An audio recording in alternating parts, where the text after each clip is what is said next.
Jadi saya expect ekonomi kita akan tumbuh lebih bagus di triwulan keempat tahun ini. Kalau sebelumnya 5,02 ya, triwulan ketiga, kita expect di triwulan keempat dengan hitungan ini, dengan stimulus ini, dengan stimulus yang lain-lain, BLTS dan lain-lain, kita expect ekonomi kita di triwulan keempat bisa tumbuh 5,6 sampai 5,7%. Kalau itu terjadi, maka pertama, momentum pertumbuhan ekonomi kita sudah berbalik dari melambat ke arah percepatan.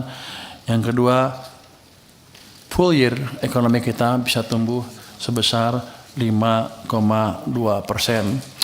Untuk investor, pasar modal maupun pasar real maupun FDI, arah ekonomi akan menentukan sekali kepada keputusan mereka untuk merealisasikan rencana investasinya. Kalau Anda lihat di pasar saham kan sudah naik cukup signifikan. Mungkin sebagian orang bilang itu ya orang yang punya duit aja yang main di sana.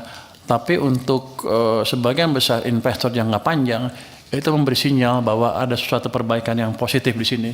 Itu sebagai flag pertama bahwa ada perbaikan yang positif di sini. Selama kita bisa menjalankan kebijakan yang terus berkesinambungan, saya pikir ekonomi kita akan semakin bagus. Pasar saham akan semakin kuat dan pelan-pelan investor jangka panjang juga akan masuk. Saya ingin tambahkan sedikit. Satu slide yang di luar ini survei yang dilakukan oleh satu lembaga. Itu ada lembaganya tapi ini yang saya bilang indeks keyakinan konsumen terhadap pemerintah. Ini sebetulnya kepercayaan masyarakat terhadap pemerintah, presiden, in a way juga menggambarkan kepada sistem politik kita. Jadi pada waktu kemarin ekonomi melambat, Anda lihat sendiri sini, dari bulan Juni, Juli, Agustus, September, ini turun ke level yang rendah sekali. Itu menggambarkan ketidakpuasan masyarakat ke kita semua, bukan ke saya, bukan kami aja, tapi ke semuanya. Sehingga gampang sekali mereka turun ke jalan. Jadi kalau kita tidak balik ekonominya, kita dalam keadaan yang bahaya, bukan DPR saja, pemerintah juga utamanya. Jadi langkah kita membalik dengan 200 triliun tambah 70 tadi, ini sudah berhasil men-trigger optimisme dan men-trigger sedikit ekonomi kita. Sehingga ketika mereka disurvei lagi, di bulan Oktober sudah naik ke level yang tinggi, di bulan November di level yang ini 118. Ini boleh bilang di level yang tertinggi sepanjang sejarah ini.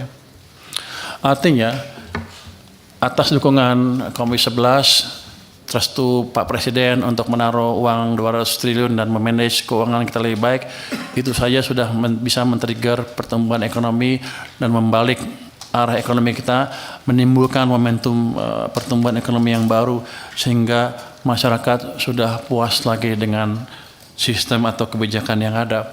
Kuncinya ke depan adalah kita harus jaga terus momentum perbaikan ini, jangan sampai hilang, sehingga kita bisa menciptakan pertumbuhan yang lebih tinggi lagi.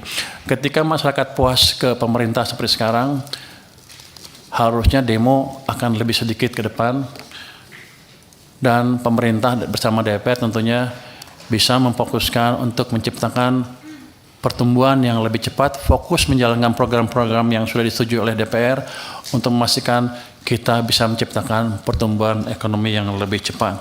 Kalau yang kita bisa jaga sih, tahun depan kita bisa tumbuh 6% dengan tidak terlalu sulit, saya pikir. Oke, next. Itu ya.